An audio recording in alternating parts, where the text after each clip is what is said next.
All right, everyone, we are back, and today we're going to talk about the Greeks, and we will be eventually getting a special appearance by Alexander the Great. We're going to be doing probably three of these films, and let's just get right into our first one.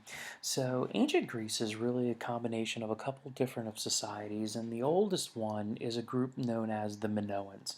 The Minoans existed from somewhere around 2000 BCE to about 1700 BCE. They're named after a mythical king Minos who lived on Crete, which is right here. He was the guy that actually had the Minotaur as a pet, which I don't know if I would keep as a pet. But if you can see here, pretty extensive empire, very, very large. Here's another great, advanced culture that we have. They were literate. They had lots of writing. We call the writing itself linear A, and once again, we can't read a single stitch of it. It is just so unbelievably irritating because we have a lot of it, and what could we use it for? What could they teach us? But nonetheless, we don't know. This is what we think we do know. It seems like they had a very widespread administration because when we look at the variety of settlements that we have found that are Minoan, they are very similar in scope. We find their writing all over the place, so they're definitely organized. Probably some type of king or something along that line.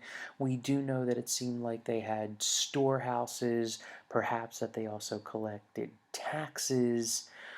They were incredible shipbuilders. They are referenced by especially the Egyptians, so we do know that they existed. So they were definitely right up there, almost, similar shipbuilding wise in the realm of the Phoenicians. I mean, that's how good those guys were. They built cities all over the place. Their cities were incredibly advanced. Guys, these cities had multi-storied homes. These cities had running water. These cities had toilets. I mean, they were just as advanced as the Indus Valley, and in some cases, they were a little bit earlier than the Indus Valley. Um, then they were gone. Why? The biggest hypothesis is a massive volcanic eruption and tsunami that occurred on the island of Santorini, which I'll talk about in a minute, that absolutely devastated them and they weren't able to recover. And then the possible invasion of a group of people called Sea Peoples. We're going to get to them later, but it seemed like overnight these guys were gone. And they were just incredible. I mean, here is a palace we found at the city of Knossos, which is on the island of Crete. You see, here's fresco. This is incredibly difficult to do, guys. What fresco is? This is plaster, and then they paint on it, so when it dries, it becomes part of the wall. So if you make a mistake, you have to redo it.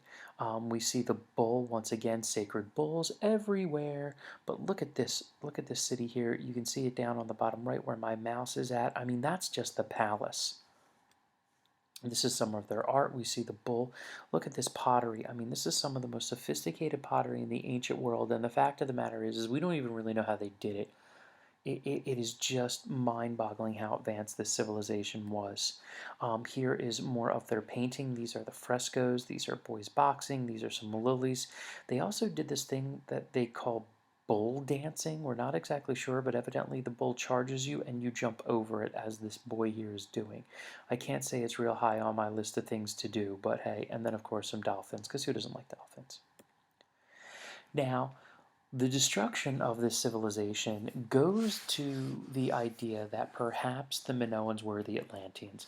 Now, Plato says that Atlantis was beyond the Pillars of Hercules, so the area isn't right. But we have a society here that was more advanced than everybody else.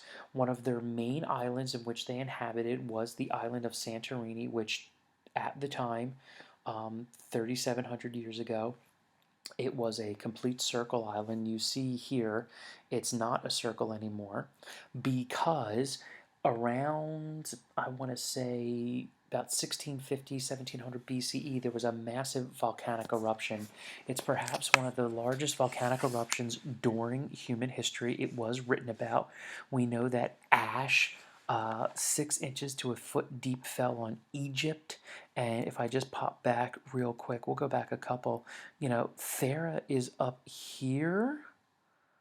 And then we're talking about way down here. So you're talking about hundreds of miles to have it, a foot thick. That's insane. And it blew it apart. This is what we found left of a city, Akrotiri. It's incredible. These are actually my pictures. I've been here. You need to go. But as you can see here, this is the island of Santorini. It's absolutely beautiful, and you see there's a donkey ride, which I did, which is fun. They're famous for their blue top churches, but it blew the island up. Think about it. This entire thing used to be a circle island. This volcano erupted and it blew the entire thing up. It caused a tsunami which might have actually reached 100 feet high. And if that hits your civilization 3,500 years ago, you're gone. It's over. It's done. And that's the sunset. Now, interesting thing after that is the group that comes in after, I want to say about 200 years later, a group known as the Mycenaeans. Also could be the Achaeans, we're not exactly sure. They lasted from about 1500 to 1100 BCE. And these are Indo-Europeans. We're fairly sure of this. When we look at the linguistic similarities and things along that line, it looks like these guys are the Indo-Europeans. We do know they established city-states, and as you can see, we see a bunch of them here, Mycenae being the most famous. It is this group that would first use bronze in ancient Greece, which would kind of be the standard. They wouldn't get iron until much, much later than everybody else. They do establish writing, and that writing is linear B, completely different. You would think linear A, linear B. I think they should call it something else because linear B has nothing to do with linear A, but we do know that linear B does give us the basis for what would become archaic Greek and then eventually modern Greek. They also had lots of migration and trade. We see that they started in modern day Greece, also into Crete, but then also into modern day Turkey. We also do know that these guys fought the Trojan War. We will talk about it later. And why are they gone? We believe they get just smashed by nomads. But this time we have sea nomads, a group of people known as the Sea Peoples, which seem to be this nomadic group of people that were almost like your early Vikings that would show up and just beat everybody senseless. We know that they attacked the ancient Israelites and beat them up. We know they actually beat up the Hittites. They attacked the Greeks on numerous occasions. It's believed they also attacked the Minoans right after the volcano. So you get volcano plus nomads equals death. That's probably a formula. Just write that somewhere. And then they also attacked the Egyptians. And actually, it was during King Ramses' reign that the Egyptians actually beat the Sea People, that they thought it was like the greatest thing that ever occurred in their entire country. So, I mean, it really was a big, big deal. But nonetheless, another civilization rises up and just boom, taken out. The Achaeans had some wonderful, wonderful art. This is known as the Mask of Agamemnon here. Just this absolutely, hammered gold. You see very sophisticated pottery, not too different than the Minoan pottery, but not quite as good. This is the entryway to the city of Mycenae. Now, this is called the Lion Gate. It's an important architectural structure that we'll talk about later. But here you see this is called Big Post and Lintel. But look at how big this is. This is a huge wall city, and this is what it would look like. I mean, good luck getting to these guys, but evidently the Sea People did. But you see these strong, fortified cities here that are really, really remarkable. So this is really an impressive city that was developed. This also is the city of Troy. Looks like, even though it's a myth, and I'm not saying gods fought there, but there was this German archaeologist, his name was Heinrich Schliemann, and he actually discovered the city of Troy. And Troy was a real place, and there's evidence of a huge wall, and there's evidence of that wall being ripped down and massive military operations. We have found buried soldiers here, and so the myth of the Trojan War was actually probably, guys, based in fact. And so in the end, it is amazing sometimes we can find like these things that actually happen, and all because again this amateur archaeologist guy by the name of Heinrich Schliemann, he just thought Troy was cool. He did a lot of reading, and the guy found it and became world famous. And maybe you can do so too. Now, after the Mycenaeans are wiped out around the year 1100 BCE, it all goes dark. This is called the Dark Ages. And we don't have a lot of information. The writing disappears. These invasions occurred, and we have nothing for about a period of 300 years. And again, guys, I wish I could tell you something about it. At least in the European Dark Ages, we had some stuff. I got nothing for you. Around the year 600 BC, or sorry, 800 BCE, we do get the reestablishment of society, and this is where now we really have the Greeks. What we have here is the development of the polis, or the city state. The idea that because you have to defend yourself, you need to develop a strong city with walls and defenses so you can defeat any type of outside invasion.